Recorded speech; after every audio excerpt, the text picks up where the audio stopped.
Hello बच्चों, let's read the question. Question says the total number of 3 cross 3 matrices having entries from the set 0, 1, 2, 3 such that sum of all diagonal entries of A transpose is 9 is equal to. Solve करते हैं question को। इस question के लिए जो की concept है वो देख लेते हैं यहाँ पर हम। तो इसमें हम यूज करेंगे क्या, NCR। इसका मीनिंग क्या होता है, selection of R object from an object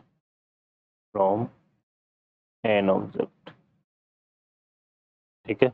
अब इसमें देखिए यहाँ पर हमारे पास एक मैट्रिक्स हमें कंसिडर करनी है, let A be the matrix. ये हमने क्या ले लिया यहाँ पर, 3 क्रॉस 3 का लेना है, ABCDEFIJ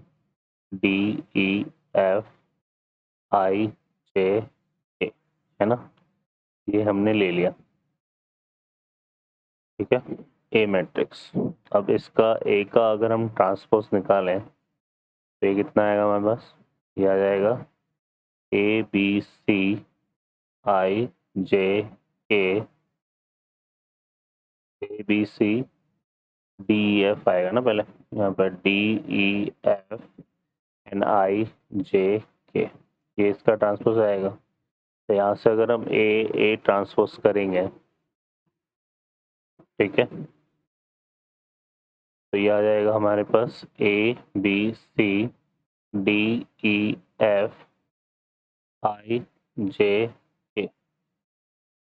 और इसको प्रोडक्ट करेंगे किससे, यहाँ पर ए ट्रांसपोज से, तो ये आ जाएगा हमारे पास DEFNIJK।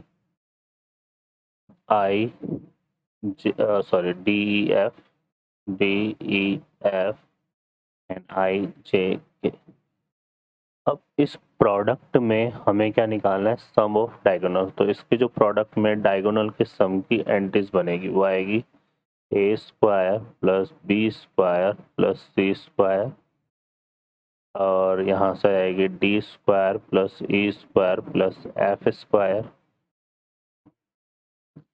Plus I square plus J square plus K square.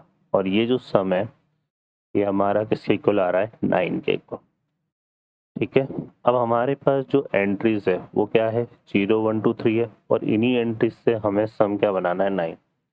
तो क्या क्या बनेंगे, देखिए यहाँ पर हम लेते हैं फर्स्ट केस। फर्स्ट केस में हम क्या लेते हैं कि हमारे पास इनमें से कोई एक एलिमेंट है ना, एनी वन इज 3, क्या हो जाए 3, एंड जो रेस्ट एलिमेंट है वो आ जाए वो हमारे पास क्या, 0। एनी वन 3 का मतलब ए अगर 3 हुआ तो 3 का स्क्वायर 9 आ जाएगा, और बाकी के सारे 0 होंगे। तो हमने क्या करा है, यहाँ पर 9 में से एक एलिमेंट को चूज किया, ठीक है, और वो हो जाए, उसके केसेस बन जाएंगे 9C1। 9C1 हमारा कितना हो गया, 9। सेकंड केस हम आते हैं, सेकंड केस की बात करें हम यहाँ पे, तो इसमें हम क्या करेंगे, हम ले लेते हैं कोई भी दो एलिमेंट को हम दो ले लेते हैं, है ना, 2 का स्क्वायर और 2 का स्क्वायर 4 और 4 8 हो गया। फिर कोई एक एलिमेंट हमने 1 ले लेना है, और बाकी के जो रेस्ट एलिमेंट है वो आ जाएंगे 0। अब जो हमने दो एलिमेंट लिए इसमें से चूज करेंगे 9 में से, फिर बाकी के बचे हमारे पास 7 एलिमेंट, क्योंकि दो ले लिए तो 7 बचे, तो 7 में से 1 एलिमेंट हमने चूज कर लिया। तो ये आ जाएगा 9C2 का मतलब हो गया 9/2 इंटू 8, और 7C की वैल्यू 7।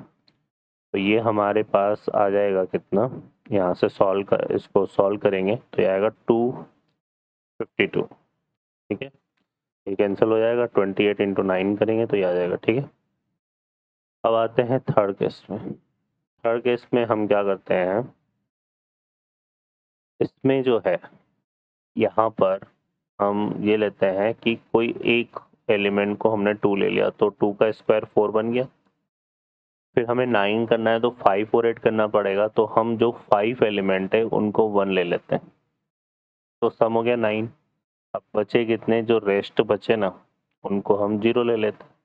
तो हमने देखो यहाँ पे 9 में से एक एलिमेंट ले लिया पहले 2, बचे कितने हमारे पास 8। अब इसमें से हमने 8 में से, हाँ 8 में से हमने 1 लिया, 5 एलिमेंट 1 ले लिया, ठीक है। तो ये 8C5 आ जाएगा।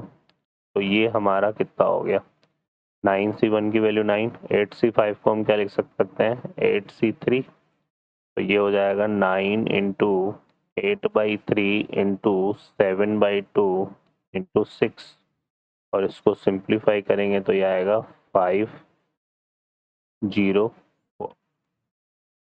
ठीक है।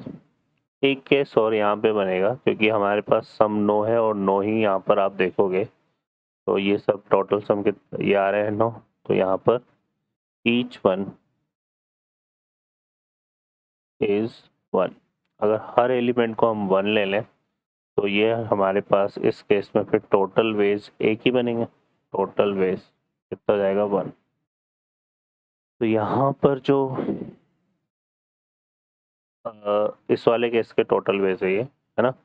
तो टोटल जो रिक्वायर्ड वेज है हमारे पास, टोटल रिक्वायर्ड वेज वो क्या हो जाएगा 9 + 2 52, है ना,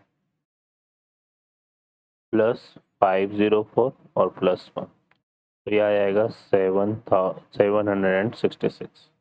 यह आंसर होगा। तो ऑप्शन यहाँ पे सॉरी, ये हमारे पास 760। इस तरह से ये प्रॉब्लम सोल्व होगी। I hope you understand well. Best of luck. Thank you.